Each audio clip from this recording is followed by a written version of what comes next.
In free one and consent for from one year quadrum, quite no man with 7 shop on the one some so Ghana Health Service.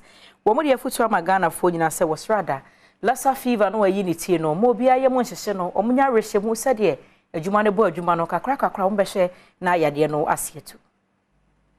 Director of Public Health our Ghana Health Service, Dr. Franklin Esiedu Bequin, Edi Futu Amomanfo, womu enya symptoms, Edifa Lassa Fever who say, Womunyantem enquire sabia, na womu enshom, Abra Wakasa, Ewo Yenuanum. Joy News, Jumedi ayatu ni dinse pulse no, wadi tujwa se. So bi enya Lassa Fever ebia, enyeme bi ede no, nipano eti eye ne ya, ne techrema so eye kro, ne fuma eye ne ya, ananse, sa nipa kro no, moja etimi etunu.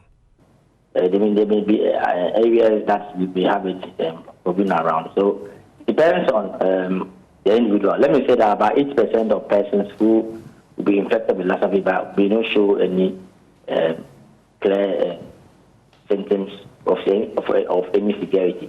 So they may not even go to a hospital. Now, general body pains, malaise, and then we try to progress to headache, sore throat, dyspnea, difficulty breathing, eventually have facial swelling, and then the last end is when you start having the bleeding. Osanso edi futu ema omanfo se womo hwe se womo besiesie womo empatem se bola bi ewo womo efia anase empatem a womo wa womo sisa ninina enam se aboa ye friend se ekura no womo enede sa Lassa fever yi eba enti se womo enya kwan ekowura obijade na aduane a wodi besi wo no wankata so a oja ne nan gusu anase wosonchi gusu a so bi ekodi a eno nsusu no otimi enye bi.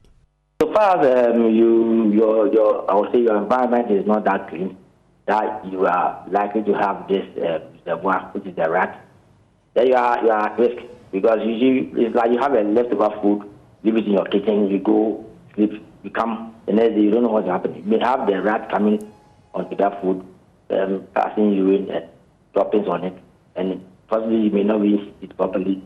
Then you ingest, you may get infection.